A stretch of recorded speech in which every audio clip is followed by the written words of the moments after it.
All right, everyone, this is Darth Rivera from the Gamers Guild podcast, getting ready to do a quick review of Kingdom Hearts 3. Hope you guys enjoy. Let's get to it.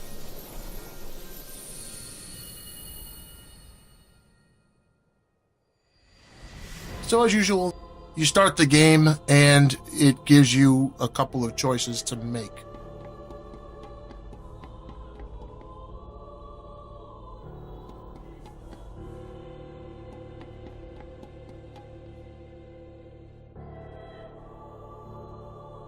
I chose the path of balance.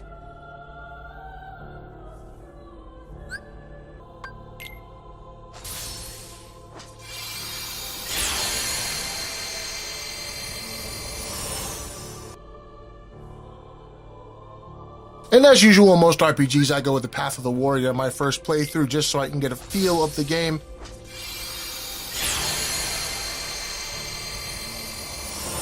When you start Kingdom Hearts 3, just like the previous two installments, for some reason it assumes that you forgot how to fight and gives you a tutorial on how to attack. Here we come to one of the first new features of the game, where you actually get to run up on the sides of buildings and walls. Help is on the way! This game also implements a lot of team attacks, some that'll help you clear obstacles like this one, but most of them are meant to attack enemies in an over-the-top fashion. Like this pirate ship. Or flying up through the air with Goofy and having him smash back down on enemies.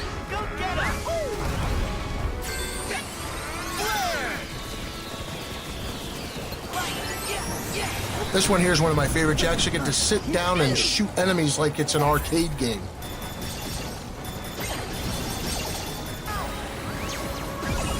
They've even implemented elements of their theme park in this game, like this awesome splash ride.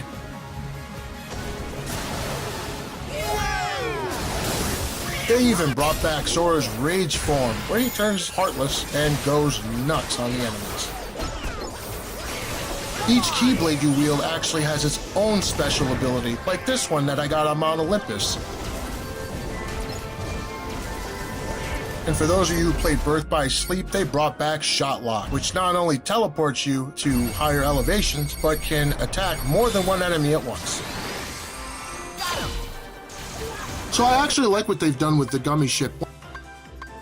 Once you select your world, you start flying through open space. There's all these extra pathways that can turn you back around or send you to the wrong spot. And of course, there's random space encounters, almost like a JRPG, but with spaceships. Every random space encounter has its own way to complete it, so make sure you're paying attention to what it says, like this one. See how many enemies you can destroy within the time limit.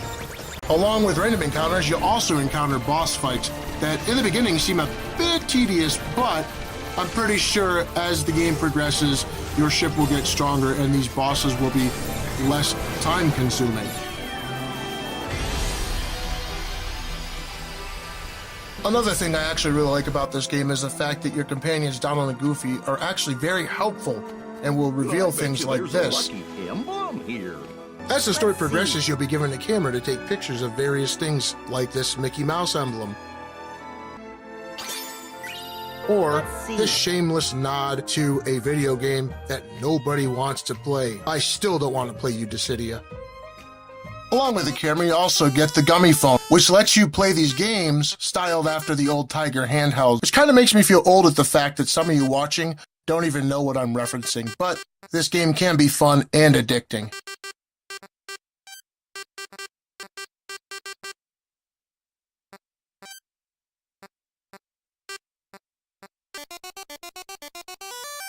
At one point in the game, you actually get to pilot a giant robot that punches, shoots, and does all kinds of neat tricks, and each one of them does different things depending on the color.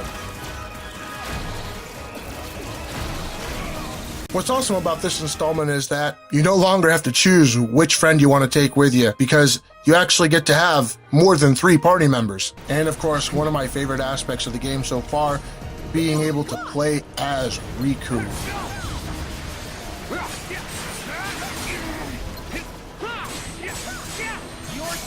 Well, everyone, I hope you enjoyed the review. I hope that was enough to wet your whistle. And if you're on the fence about getting this game, I hope I swayed you in the right direction. If you haven't picked this game up, I highly advise doing it. Thanks for watching. This is Darth Rivera from the Gamers Guild podcast. Don't forget to like and subscribe on the channel. And of course, don't forget to listen to the podcast. We record every Sunday and have them up every Sunday night on Spreaker. So find us, the Gamers Guild podcast on Spreaker. This is Darth Rivera for the Gamers Guild.